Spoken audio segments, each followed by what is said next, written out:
আসসালামু আলাইকুম বন্ধুরা, আশা করি সবাই ভালো আছেন। আজকে নতুন আরেকটা ভিডিওতে আপনাদেরকে স্বাগত জানাই।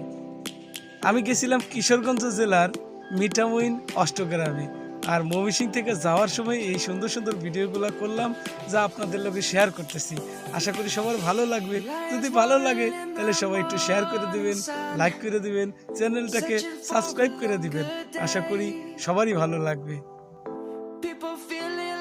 সর্বপ্রথম আমি ময়মনসিংহ থেকে একটা বাসে চড়ে চলে আসছিলাম কিশোরগঞ্জ। আর কিশোরগঞ্জ আপনারা ঢাকা থেকেও কিন্তু বিভিন্নভাবে আসতে পারেন, ট্রেনে অথবা বাসে।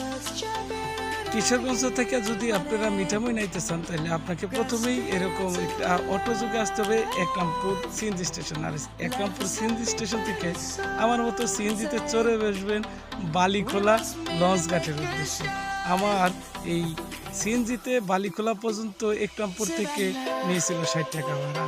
হ্যাঁ, অনেক সময়